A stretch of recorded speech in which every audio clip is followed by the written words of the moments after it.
ऐसे बहुत सारे लोग होते हैं जिन्हें दूसरों से बात करने में शर्म महसूस होती है, डर महसूस होता है, खास करके अजनबियों से। मन में सोचते रहते हैं, मैं क्या बात करूं, कहां से शुरू करूं, कौन सा टॉपिक उठाऊं, कैसे लोगों से खुद को कनेक्ट करूं। उनके अंदर कॉन्फिडेंस ही नहीं होता किसी से खुलकर बात करने का, और उसकी वजह से उनके ज्यादा दोस्त नहीं होते हैं। वो अपनी जिंदगी में ज्यादा लोगों से कनेक्ट नहीं कर पाते हैं। लेकिन इस वीडियो को देखने के बाद आपके मन की सारी घबराहट, सारा डर, सारी शर्म खत्म हो जाएगी। आप जहां भी जाओगे, जो भी बात करोगे, लोग आपसे इम्प्रेस हो जाएंगे, आपके लिए तालियां बजाएंगे। आप जितने भी दुनिया भर के स्पीकर्स देखते हो या लीडर्स देखते हो, ये पूरे कॉन्फिडेंस के साथ बात करते हैं। ना इनमें डर होता है, ना इनमें शर्म होती है, और उसी की वजह से ये ऑडियंस के साथ कनेक्ट कर जाते हैं। लेकिन क्या आपको पता है कि ये जो सारे फेमस स्पीकर्स हैं, ये भी अपने शुरुआती दिनों में शर्माते थे, डरते थे, घबराते थे। डरना, शर्माना, घबराना कोई बुरी बात नहीं है, लेकिन डर, शर्म और घबराहट के मारे पीछे हट जाना वो बहुत बुरी बात है। द राइट ब्रदर्स, जिन्होंने हवाई जहाज का निर्माण किया, जब उन्हें पहली बार स्टेज पर बोलने के लिए बुलाया गया तो वो दोनों घबरा गए। एक हवाई जहाज बनाना हमें बहुत आसान लगा, लेकिन स्टेज पर सबके सामने बोलना हमें बहुत कठिन लग रहा है। और इसका कारण क्या है? उन्हें इस चीज का अभ्यास नहीं था। इसीलिए आपको भी कुछ प्रैक्टिसेस करनी होंगी। आज मैं आपको कुछ प्रैक्टिकल तरीके बताने वाला हूँ जो रियलिस्टिक हैं, टेस्टेड हैं। उनको यूज करते ही आपका कॉन्फिडेंस भी आसमान छुएगा। बहुत आसान सी टेक्निक से और बहुत आसान सी टिप्स हैं। बस इन बातों को आप ध्यान से सुनिए और समझिए। सबसे पहली बात, प्रैक्टिस। अब वो प्रैक्टिस कौन कौन सी है, आप उन्हें समझिए।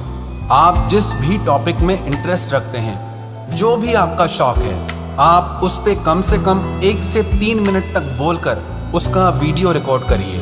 उसके लिए आपको कोई खास कैमरा की जरूरत नहीं है। आपके पास जो मोबाइल फोन है, उसमें आप अपना कैमरा चालू कीजिए और उसके सामने आप 1 से 3 मिनट तक कुछ भी ऐसा बोलिए जिसमें आपको इंटरेस्ट हो, जिसकी आपको नॉलेज हो, और उसे रिकॉर्ड करिए। जब वो रिकॉर्डिंग कंप्लीट हो जाए तो पहले आप उसका सिर्फ ऑडियो सुनिए कि आपकी आवाज में क्या क्या कमियां हैं, कौन कौन सी मिस्टेक्स हैं, आप कितनी बार रुके, कितनी बार अटके। उन सारी कमियों को आप नोटिस करिए और धीरे धीरे उन कमियों को ठीक करिए। अब उसी वीडियो को दोबारा प्ले करिए और इस बार आप आवाज के साथ साथ अपने एक्सप्रेशंस को भी देखिए कि आपके हाव भाव कैसे बन रहे हैं, आपका चेहरा कैसे दिख रहा है, आपके हाथ कैसे चल रहे हैं। आप टीवी एक्टर्स और फिल्म एक्टर्स को देखिए, वो अपनी बातों से, अपने शब्दों से लोगों को हंसाते भी हैं, रुलाते भी हैं, क्योंकि वो जानते हैं कि अपने शब्दों में वो हाव भाव कैसे प्रकट करना है। और आप एक्सप्रेशन के अलावा ये चेक करो कि आपके पॉजेस कैसे हैं।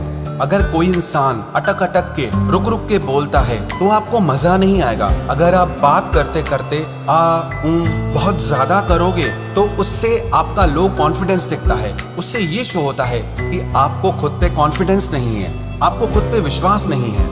आप जब न्यूज देखते हैं तो आपने कभी नोटिस किया, जो न्यूज रूम के स्टूडियो में बैठकर न्यूज सुनाते हैं, उनके बोलने में आपको अटकना कुछ नहीं दिखेगा। लेकिन जो लोग फील्ड रिपोर्टर होते हैं, वो अक्सर आपको अटक अटक कर बात करते हुए दिखेंगे। इसीलिए उनकी जगह फील्ड पर होती है, और जो बिल्कुल कॉन्फिडेंटली बोलते हैं, उनकी जगह स्टूडियो में होती है। दोनों ही आपको रिपोर्ट कर रहे हैं, दोनों ही न्यूज दे रहे हैं, लेकिन दोनों के बोलने में जमीन आसमान का अंतर होता है। दोनों की सैलरी में जमीन आसमान का अंतर होता है। और जब आप यही प्रैक्टिस रोज करते रहेंगे, खुद का वीडियो रिकॉर्ड करके अपनी आवाज को सही करेंगे, अपने एक्सप्रेशंस को सही करेंगे, अपनी खामियों को सही करेंगे, तो सिर्फ थोड़े दिन के अभ्यास से ही आपके बातचीत करने के तरीके में गजब का अंतर आ जाएगा। अब ये बात तो हुई प्रैक्टिस की। अब इसको प्रैक्टिकली कैसे करना है उसे समझते हैं। सबसे पहले तो आप अपने घर वालों से बात करना सीखिए। आप उनकी बातों को ध्यान से सुनिए और काउंटर क्वेश्चन कीजिए। आप ये चेक करिए कि आपके घर वाले आपकी बातों में कितना इंटरेस्ट ले रहे हैं, कितना इंटरेस्ट से आपके साथ बात कर रहे हैं और कितना इंटरेस्ट के साथ आपकी बातें सुन रहे हैं। अगर उन्हें आपके साथ बात करने में इंटरेस्ट नहीं आ रहा है तो बाहर वालों को कभी नहीं आएगा। इसीलिए आप उनसे पूछिए कि आप में क्या कमियां हैं, आपको क्या इम्प्रूव करना चाहिए। वो लोग भी आपको बहुत अच्छा गाइडेंस देंगे। अब जब आप घर में अच्छे से बात करना सीख जाए, फिर आप अजनबियों से बात करना सीखें। हो सकता है शुरू में आपको डर लगे या शर्म आए और घबराहट हो, लेकिन फिर भी आपको ये करना ही होगा, क्योंकि जब तक आप किसी चीज की प्रैक्टिस नहीं करते, आप उसमें कभी एक्सपर्ट नहीं हो सकते। वो चीज आप कभी सीख ही नहीं सकते। एक इंसान एक बार स्विमिंग सीखने के लिए गया। जैसे ही स्विमिंग पूल में उतरा तो पहले दिन पे वो डूबने लगा। वो इतना डर गया, उसने स्विमिंग ट्रेनर से कहा कि जब तक मैं स्विमिंग सीख नहीं जाऊंगा तब तक मैं स्विमिंग पूल में कभी नहीं जाऊंगा। अब आप बताओ, बिना स्विमिंग पूल में घुसे वो स्विमिंग कैसे सीख सकता है? ऐसे ही अगर आप कॉन्फिडेंट होना चाहते हैं तो आपको अजनबियों से बात करनी ही पड़ेगी। और जरूरी नहीं कि शुरुआत में ही वो सब लोग आपसे इम्प्रेस हो जाएं, आपके साथ कनेक्ट करने लगे, लेकिन जब आप उनसे बात करना शुरू करेंगे तो आपको अपनी कमियों का एहसास होगा, आपको बहुत कुछ सीखने को मिलेगा।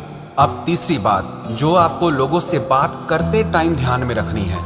अब वो कौन कौन सी बातें हैं, आप उन्हें ध्यान से सुनना और ध्यान से समझना, तभी आप एक सक्सेसफुल और अट्रैक्टिव स्पीकर बन सकते हैं। सबसे पहले तो आप ये ध्यान रखें कि आपकी बॉडी लैंग्वेज कैसी है। जैसे कि आप लोगों की आंखों में आंखें डालकर बात करना सीखिए। किसी से बात करते वक्त अगर आप इधर उधर देखते हैं या नीचे की तरफ देखते हैं और ऊपर की तरफ देखते हैं तो वो इंसान आपसे कभी कनेक्ट कर ही नहीं पाएगा। जब भी किसी से बात करें तो उसकी आंखों में आंखें डालकर बात करें। उससे आपका कॉन्फिडेंस दिखता है, उससे आपकी रिचनेस दिखती है, आपकी पर्सनैलिटी दिखती है। क्योंकि जिस इंसान में आंखों में आंखें डालकर बात करने का दम ही नहीं है, वो इंसान किसी का दिल कैसे जीत सकता है? और दूसरी बात करते समय आप अपने हाथों का अच्छे से इस्तेमाल करना सीखें, जो कि आपको फर्स्ट पॉइंट में बताया गया था कि रिकॉर्डिंग के टाइम पे आपको अपनी बॉडी लैंग्वेज पर वर्क करना है। और वही प्रैक्टिस जो आपने रिकॉर्डिंग के टाइम पे की थी, उसे प्रैक्टिकली लोगों के सामने करना है। किसी से बात करते टाइम आप इसे डब्बू की तरह खड़े ना हो जाए। बात करने के साथ साथ आप अपने हाथों का अच्छे से इस्तेमाल करते हैं तो आपका बात करना बहुत अट्रैक्टिव लगता है, लोगों को आपकी तरफ आकर्षित करता है। इसी में अब तीसरा पॉइंट वो है आपकी स्माइल। किसी भी इंसान को एक मुस्कुराता हुआ चेहरा जितना अट्रैक्ट करता है, आकर्षित करता है, उतना एक उदास चेहरा कभी नहीं कर सकता। इसीलिए जब भी आप किसी से बात करें तो आपके चेहरे पर एक हल्की हल्की भीनी भीनी मुस्कुराहट होनी चाहिए। इसका मतलब ये नहीं कि आप बेवजह मुस्कुराते रहें या बेवजह हंसते रहें, लेकिन बातचीत करते वक्त जब ऐसे पॉइंट्स आए, जब आप किसी को अपना इंट्रोडक्शन दे रहे हैं, परिचय दे रहे हैं, या वो इंसान आपको अपना परिचय दे रहा है, उस समय पे आपके चेहरे पे स्माइल होना बहुत जरूरी है। जब आप एक अच्छी स्माइल के साथ, जब आप एक मुस्कुराते हुए चेहरे के साथ किसी इंसान से बात करते हैं तो आपका वो कॉन्फिडेंस किसी भी इंसान का दिल जीत सकता है। और इसी में आप एक बात का और ध्यान रखें कि आप बोलते टाइम बहुत ज्यादा एक्साइटेड ना हो और बिल्कुल भी उदासी से बात ना करें। इसके बीच का आपको बैलेंस बना के रखना है। जो लोग ना बात करते टाइम बहुत ज्यादा एक्साइटेड हो जाते हैं, कहीं ना कहीं वो बहुत वियर्ड सा लगता है, अजीब सा लगता है। और जो लोग बिल्कुल उदास होकर बात करते हैं, देवदास की तरह बात करते हैं, वो तो लोगों को बोर करने लगते हैं। और इन्हीं दोनों बातों के बीच आपको बैलेंस बिठाना सीखना है कि आप बहुत ज्यादा उत्तेजित भी ना लगे और आप उदास भी ना लगे। आप किसी को ये भी ना दिखाएं कि आप उससे बात करने के लिए मरे जा रहे हैं, और आप उसे ये भी ना दिखाएं कि आप अपनी जिंदगी से ही परेशान हैं। दोनों ही सूरत में आपका आकर्षण खत्म हो जाएगा। इसीलिए किसी से भी बात करते वक्त आप खुद को अच्छे से प्रेजेंट करें। अगर आप इन तीनों बातों का निरंतर अभ्यास करते हैं तो विश्वास रखना, ऐसा कोई इंसान नहीं होगा जिसका आप अपनी बातों से दिल ना जीत पाओ। तो आप अपनी बातों में आपको प्रैक्टिस करनी है, लोगों से बात करनी है, और लोगों से बात करते टाइम किन किन बातों का ख्याल रखना है, आप इन सारी बातों को अपनी जिंदगी में फॉलो करिए। जो भी इंसान इन सारी बातों का निरंतर अभ्यास करेगा, उसकी जिंदगी में उससे हर दिन नए दोस्त मिलेंगे, ज्यादा से ज्यादा लोगों से कनेक्ट कर पाएगा।